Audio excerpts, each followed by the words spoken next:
ನಮಸ್ಕಾರ. ನೀವು ನೋಡ್ತಾ ಇದ್ರ ಸ್ಪೀಡ್ ನ್ಯೂಸ್ನ ವಿಶೇಷ ಕಾರ್ಯಕ್ರಮ. ನಾನು ಐಶ್ವರ್ಯ ಗೌಡ. ಮಾರ್ನಮಿ ಸಿನಿಮಾ ಇನ್ನೇನು ರಿಲೀಸ್ ಹಂತದಲ್ಲಿರುವಂಥದ್ದು. ಇದರಲ್ಲಿ ನಾಯಕಿ ಆಗಿ ನಾಯಕ ನಟನಾಗಿ ನಟಿಸಿರುವಂತಹ ಚೈತ್ರಾ ಜೆ ಆಚಾರ್ ಹಾಗೂ ರಿತ್ವಿಕ್ ಅವ್ರು ನಮ್ಮ ಜೊತೆ ಇದ್ದಾರೆ. ಅವ್ರನ್ನೇ ಕಾರ್ಯಕ್ರಮಕ್ಕೆ ಸ್ವಾಗತ ಮಾಡೋಣ. ನಮಸ್ತೆ. ನೀವು ಅನ್ಕೊಂತಿರ್ಬೋದು ಏನ್ ಇವ್ರು ಸಿಂಪಲ್ ಆಗಿ ಮುಗಿಸ್ಬಿಟ್ರಲ್ಲ ಅಂತ. ಓಪನಿಂಗ್ ಇಲ್ಲ, ಆದ್ರೂ ನಾನೊಂದು 2 ಲೈನ್ ಬರ್ಕೊಂಬಂದಿದ್ದೀನಿ, ಹೇಳ್ತೀನಿ.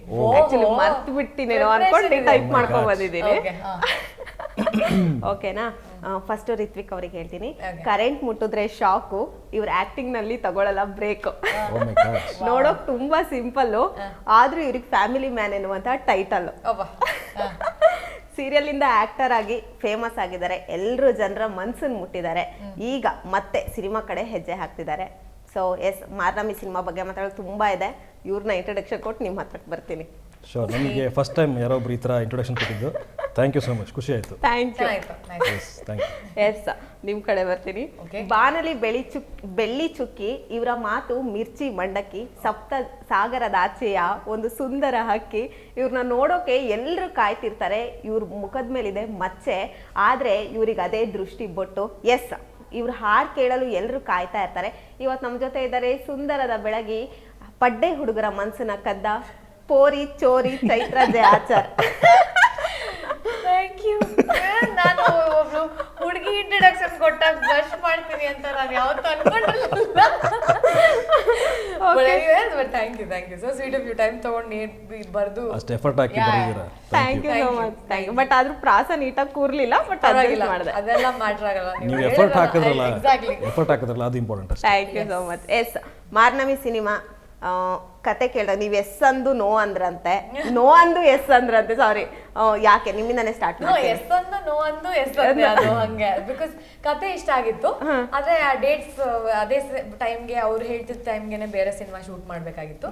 ಸೊ ಅದು ಒಪ್ಕೊಂಡು ಮತ್ತೆ ಅವ್ರಿಗೂ ಕ್ಲಾಶ್ ಇವ್ರಿಗೂ ಕ್ಲಾಶ್ ಅಂತ ಯಾಕಂತ ಕಷ್ಟಪಟ್ಟು ಓಕೆ ಯಾವ್ದೋ ಒಂದಕ್ಕಿಲ್ಲ ಅಂತ ಹೇಳ್ಬೇಕು. ಬಟ್ ಇದು ಆಲ್ರೆಡಿ ಸ್ಟಾರ್ಟ್ ಆಗಿರೋದ್ರಿಂದ ಹೊಸ ಪ್ರಾಜೆಕ್ಟ್ ತಗೊಳ್ಳೋದು ಸ್ವಲ್ಪ ಟೈಟ್ ಆಗತ್ತೆ ಶೆಡ್ಯೂಲ್ ಅಲ್ಲಿ ಅಂತ ಹೇಳಿ ಇಲ್ಲ ಅಂತ ಹೇಳ್ಬಿಟ್ಟೆ. ಬಟ್ ಆ ಒಳ್ಳೆ ಕತೆಗೆ ಇಲ್ಲ ಅಂತ ಹೇಳಿದ್ ಬೇಜಾರಂತೂ ಇತ್ತು. ಅಂಡ್ ಅದಾದ್ಮೇಲೆ ಹೆಂಗೋ ಅದ್ ಕೇಳ್ತಾನೆ ಇದ್ರು, ಮಾಡ್ಬೋದಾ, ಸಿಗತ್ತಾ ನೋಡಿ ಅಂತ ಎಲ್ಲ. ಇಲ್ಲ ಅದೇ ಡೇಟ್ಸು, ಏನ್ ಮಾಡೋದು ಅಂತ. ದೆನ್ ಹಂಗೂ ಅವ್ರಿಗೆ ಟೀಮ್ ಅವ್ರಿಗೆ ನಾನು ಹೇಳಿದ್ದು, ಏನೋ ನೀವು ಏನಾದ್ರು ಪೋಸ್ಟರ್ ಏನಾದ್ರು ಮಾಡಿದ್ರೆ ಆಕ್ಟರ್ಸ್ ಹುಡುಕ್ತಾ ಇದೀವಿ ಆ ಥರ ಎಲ್ಲ ಕಳಿಸಿ, ನಾನು ಶೇರ್ ಮಾಡ್ತೀನಿ ಅಂತ ಹೇಳಿದ್ದೆ. ಅದನ್ನ ಶೇರ್ ಮಾಡಿದೆ ಕೂಡ. ಸೊ ಅಟ್ಲೀಸ್ಟ್ ನಾನು ಹೋಗಕ್ಕಾಗ್ಲಿಲ್ಲ, ಬಟ್ ಯಾರಾದ್ರೂ ಬೇರೆಯವ್ರಿಗಾದ್ರೂ ಸಿಗ್ಲಿ, ಅವ್ರಿಗೆ ಆಕ್ಟರ್ ಸಿಗ್ಲಿ ಬೇಗ ಅನ್ನೋದು ಒಂದು ಇಂಟೆನ್ಷನ್ ನನಗೂ ಇತ್ತು. ಸೊ ಬಿಕಾಸ್ ಕತೆ ಚೆನ್ನಾಗಿತ್ತು.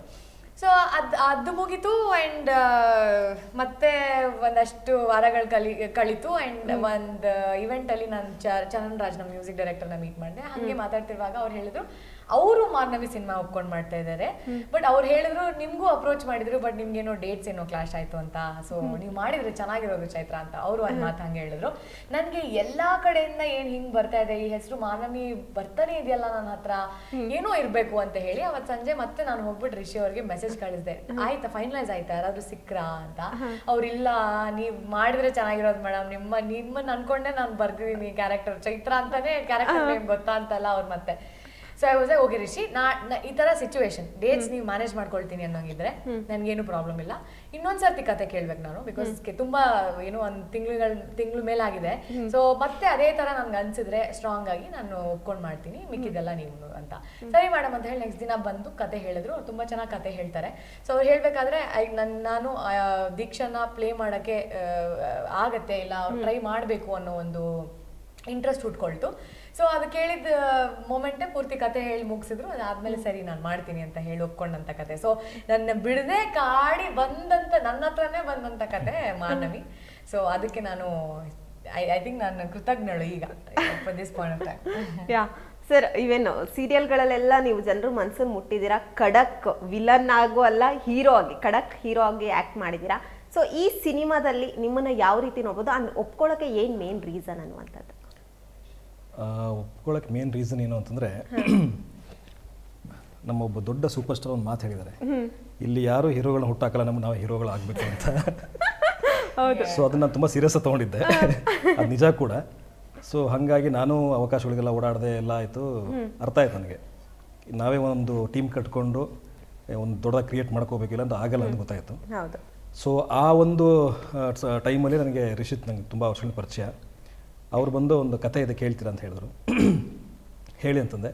ಒಂದು ಲೈನ್ ಹೇಳಿದ್ರು, ಚೆನ್ನಾಗಿತ್ತು ಬಟ್ ಸಿನಿಮ್ಯಾಟಿಕ್ ಆಗಿರಲಿಲ್ಲ, ಇದಕ್ಕೇನೋ ಬೇಕು ಅಂತ ಅನಿಸ್ತಾ ಇತ್ತು. ಶೆಟ್ರೆ ಇದು ಸ್ವಲ್ಪ ಏನೋ ಬೇಕು ಅನಿಸ್ತಾ ಇದೆ ನೋಡಿ ಅಂತಂದೆ. ಅವರು ಹೋದರು. ಒಂದು 6 ತಿಂಗಳು ಏನೋ ಅವ್ರ ಕಡೆಯಿಂದ ಏನೂ ಸುದ್ದಿ ಇರಲಿಲ್ಲ. ನಾನು ಅಂದ್ಕೊಂಡೆ ಮರ್ತ್ಬಿಟ್ರು ಅಂದ್ಕೊಂಡೆ. ಬಟ್ ಅವರು ಅದ್ರ ಮೇಲೆ ವರ್ಕ್ ಮಾಡ್ತಾಯಿದ್ರು. ಮುಗಿಸ್ಕೊಂಡು ಬಂದು ಒಂದ್ಸಲಿ ಕತೆ ಹೇಳಿದ್ರು. ಹೇಳಿದ ತಕ್ಷಣ ಅದು ಅದ್ಭುತವಾಗಿತ್ತು. ಇವ್ರು ಹೆಂಗೆ ಇಷ್ಟ ಆಯಿತು ಅಂತ ಹೇಳಿದ್ರಲ್ಲ, ಸೇಮ್ ನಾನು ಹಂಗೆ ರಿಯಾಕ್ಟ್ ಮಾಡಿದೆ. ತುಂಬ ಚೆನ್ನಾಗಿತ್ತು ಕತೆ. ಆಮೇಲೆ ಆವಾಗಿಂದ ನಮ್ಮದು ಪ್ರೊಡ್ಯೂಸರ್ ಹಂಟ್ ಮಾಡೋಕ್ಕೆ ಸ್ಟಾರ್ಟ್ ಮಾಡಿದ್ವಿ. ಅವ್ರು ಹುಡುಕ್ತಾ ಇದ್ರು, ನಾನು ಹುಡುಕ್ತಾ ಇದ್ದೆ. ಲಾಸ್ಟಿಗೆ ನಮ್ಮ ನಿಶಾಂತ್ ಅವ್ರು ಸಿಕ್ಕಿದ್ರು, ನನಗೆ ಹಳೆ ಪರಿಚಯ. ಅವರು ಕೂಡ ಹೋಗಿ ಕತೆ ಹೇಳಿದ್ವಿ, ಇಷ್ಟ ಆಯಿತು, ಸಿನಿಮಾ ರೆಡಿ ಆಯಿತು. ಇವಾಗ ಇಲ್ಲಿ ಬಂದು ಕೂತ್ಕೊಂಡಿದ್ದೀವಿ. Okay, S. ಇಬ್ರು ಕೂಡ ಕರಾವಳಿ ಭಾಗದವ್ರು ಅಲ್ಲ. ಅಲ್ಲಿನ ನಿಮಗೆ ಹೇಳೋದೇ ಬೇಡ, ಅಲ್ಲಿನ ಭಾಷೆ ಬರುತ್ತೆ. ಸೊ ನೀವು ಹೆಂಗೆ ಕಲ್ತ್ಕೊಂಡ್ರಿ ಅನ್ನುವಂಥದ್ದು, ಹೇಗೆ ಮ್ಯಾಚ್ ಅಪ್ ಆಯ್ತಾ ಏನು ಅಂತ? ಅದೇ ಅಂದರೆ ನನಗೆ ಆ ಕರಾವಳಿ ಭಾಗದ ಆ ಭಾಷೆ ತುಂಬ ಇಷ್ಟ. ನನಗೆ ಮಂಗಳೂರು ಭಾಷೆ ತುಂಬ ಇಷ್ಟ. ಮುಂಚೆ ಎಲ್ಲ ಯಾರು ಮಾತಾಡಿದ್ರೆ ಹೋಗಿ ಕೂತ್ಕೊಂತ ಇದ್ದೆ ನಾನು, ಅಂದರೆ ಅದು ಕೇಳೋದಕ್ಕೋಸ್ಕರ. ಅಷ್ಟು ಒಳ್ಳೆ ಕನ್ನಡ ಮಾತಾಡ್ತಾರೆ ಅವರೆಲ್ಲ. ಸೊ ಅದೊಂದು ಇಷ್ಟ ಇತ್ತು. ಬಟ್ ಮಾತಾಡೋದಕ್ಕೆ ಅಷ್ಟು ಕಷ್ಟ ಆಗುತ್ತೆ ಅಂತ ಗೊತ್ತಿರಲಿಲ್ಲ. ಅದಕ್ಕೋಸ್ಕರ ನಮಗೆ ಒಂದು ವರ್ಕ್ಶಾಪ್ ತೊಗೊಂಡ್ರು ವಿದು ಸರ್ ಅಂತ. ಆಮೇಲೆ ಡೈರೆಕ್ಟರ್ ಕೂಡ ಅದಕ್ಕೆ ಸಪೋರ್ಟ್ ಮಾಡಿದ್ರು. ನಮಗೆಲ್ಲ ಸ್ಕ್ರಿಪ್ಟ್ ಮುಂಚೆ ಕೊಟ್ಟಿದ್ರು. ಆ ಸ್ಕ್ರಿಪ್ಟಲ್ಲಿ ಡೈಲಾಗ್ಸ್ ಎಲ್ಲ ಅದೇ ಭಾಷೆಯಲ್ಲೇ ಇತ್ತು.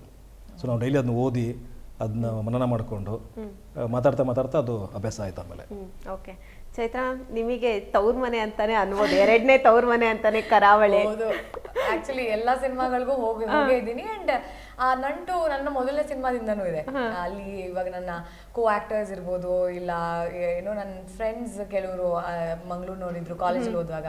ಬಟ್ ಸಿನಿಮಾ ಅಂತ ಬಂದಾಗ ಇವಾಗ ನಾನು ಮೀಟ್ ಮಾಡಿದವ್ರು ಎಲ್ರು ಆಲ್ಮೋಸ್ಟ್ ಮಂಗಳೂರಿನವರಿದ್ರು.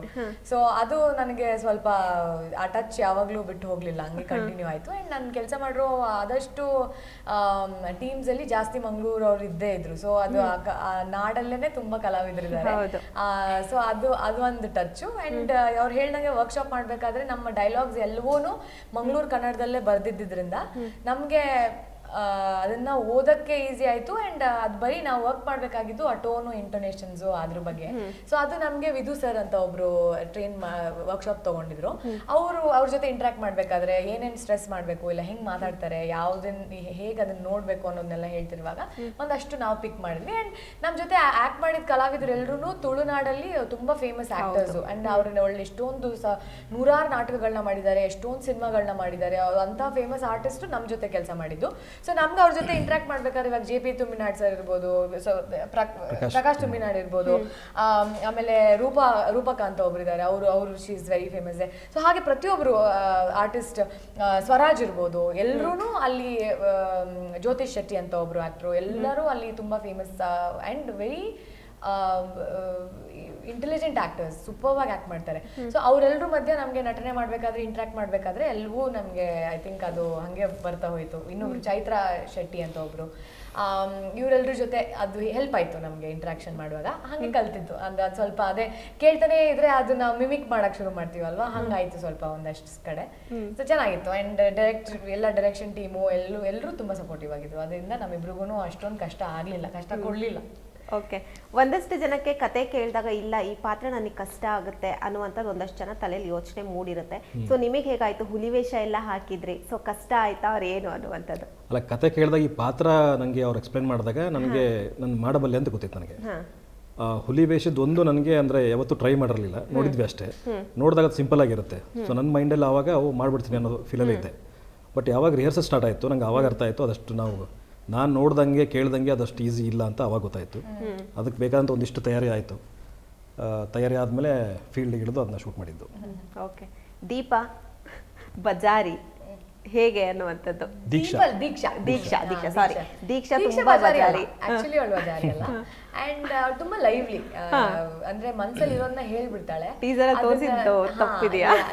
ಅಲ್ಲಿ ಅದು ಯಾಕೆ ಹಂಗ್ ಬರ್ತಾಳೆ ಅದು ನಿಮ್ಗೆ ಅದು ಸಿನಿಮಾ ನೋಡಿದಾಗ ಗೊತ್ತಾಗುತ್ತೆ. But she is a very lively girl in general. ಅವಳು ಒಂದ್ಸರ್ತಿ ಅನ್ಕೊಂಡಿದ್ನ ಇನ್ನೊಂದ್ಸರ್ತಿ ಮೋಸ್ಟ್ಲಿ ಅದನ್ನ ಪೋರ್ಟ್ರೇ ಮಾಡ್ಬೇಕಿತ್ತು ನಾವು. ಎಲ್ಲ ರೆಡಿಯಾಗಿ ಎಲ್ಲೋ ಹೋಗೋಣ ಅನ್ಕೊಂಡೋಳು, ಸಡನ್ ಆಗಿ ಓಕೆ ಎಲ್ಲ ಬಂದು ತೆಗ್ದು ಹಾಕ್ಬಿಟ್ಟು ಮನೆ ಕ್ಲೀನ್ ಮಾಡೋಣ ಅಂತ. ಸೊ ಇಷ್ಟು ಈ ತರ ಒಂದು ಡಿಸಿಷನ್ಸ್ ನ ಪಟ್ ಅಂತ ಚೇಂಜ್ ಮಾಡುವಂತ ಹುಡುಗಿ ಹೇಗೆ ಲವ್ ಅಲ್ಲಿ ಬೀಳ್ತಾಳೆ, ಈ ಲವ್ ಸ್ಟೋರಿಯಲ್ಲಿ ಅವಳ ಪಾತ್ರ ಏನೋ, ಈ ಲವ್ ಡ್ರಾಮಾ ಅಲ್ಲಿ ಅವಳ ಪಾತ್ರ ಏನೋ, ಆ ಡ್ರಾಮಾಗ ಅವಳು ಕಾಂಟ್ರಿಬ್ಯೂಟ್ ಮಾಡ್ತಾಳ ಇಲ್ವಾ ಅನ್ನೋದು ಕತೆ. ಸೊ ಕಷ್ಟ ಆಯ್ತು ಅವಳನ್ನ ಪ್ಲೇ ಮಾಡಕ್ಕೆ. ಆಕ್ಚುಲಿ ಈಸಿ ಇರ್ಲಿಲ್ಲ, ನೋಡಕ್ ಮಾತ್ರ ಸಿಂಪಲ್ ಅಂತ ಅನ್ಸುತ್ತೆ, but it was difficult. So ಅವಳು ತುಂಬಾ ಲೈವ್ಲಿ ಗರ್ಲ್, ಲೈವ್ಲಿ ಬಜಾರಿಯ ಪಾಪ. ಕರೆಕ್ಟ್, ಬೇಜಾರೇ ಅಲ್ಲ. ಹಂಗೆಲ್ಲ ಏನಿಲ್ಲ ಅಲ್ಲ. ಇಲ್ಲ ಬೇಜಾರೇ ಅಲ್ಲ. ಓಕೆ